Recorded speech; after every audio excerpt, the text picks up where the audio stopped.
My wife betrayed me, so I got even by being with the one woman she hated most. You should have seen everyone's reaction. The phone vibrated once. Not a ring, not a buzz. A single, deliberate pulse against the wood of the nightstand. I didn't reach for it right away. I was watching her reflection in the dark window across the room.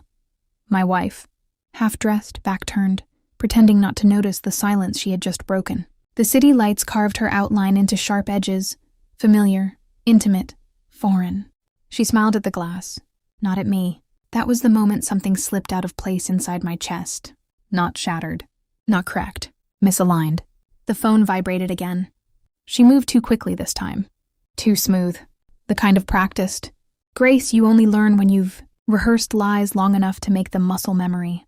"I'll get that," she said. Her voice was calm. Too calm. I reached first. She froze. Just for a second, but that second told me everything my heart refused to accept. The screen lit up. A name I didn't recognize. No photo. No emojis. Just a name. And a message preview that ended in 3 words I couldn't unsee. I missed last night. The room didn't spin. I didn't feel dizzy. That's what scared me most. I felt focused. My wife laughed softly like it was nothing. Like this moment wasn't the opening scene of my undoing. "It's work," she said. I looked at her and realized I had been married to a stranger who wore my wife's face perfectly. I didn't confront her. That's what she expected. Shock, anger, noise. I gave her silence. Silence is dangerous. It leaves room for truth to echo. That night she slept easily, curled toward me, breathing slow and even. Her hand rested on my chest like a claim she still believed she owned. I stared at the ceiling, counting her breaths, counting lies. In the following days, the world didn't end. That was the cruelest part. She kissed me goodbye, made coffee, asked about my meetings, complained about traffic. Normalcy is the most convincing disguise betrayal wears. But I started noticing the fractures beneath it. Her phone never left her hand anymore. She angled the screen away from me. Muted notifications. A new passcode. Perfume she never wore before. Lingering late at work. Showers the moment she got home. And the looks. God, the looks. The ones that slipped past her control when she thought I wasn't watching. A distant glaze.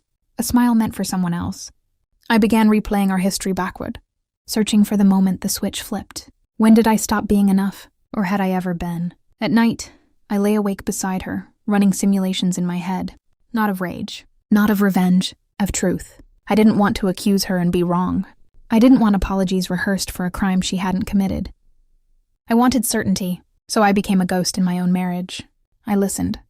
I watched. I waited. And slowly, painfully, the shape of her double life began to emerge. I learned restraint. It surprised me. I smiled when she smiled. I nodded when she spoke. I played the role she believed I was still playing. Inside, my mind was a locked room with no windows, only surveillance screens. I memorized her routines. Tuesday nights, late meetings. Thursday mornings, gym. Sunday afternoons, brunch with friends. Patterns are confessions when you know how to read them. I accessed phone records under the guise of consolidating our bills. Numbers repeated. Calls at odd hours. Long silences followed by bursts of contact. Not impulsive. Intentional. I watched her in public. How she checked reflections. How her posture shifted when certain notifications arrived. Her body responded before her face could lie. At home, I began asking questions I already knew the answers to. Busy today? She nodded. Didn't look up. New perfume? She smiled. Too quick. I kept my voice even. Curious. Loving.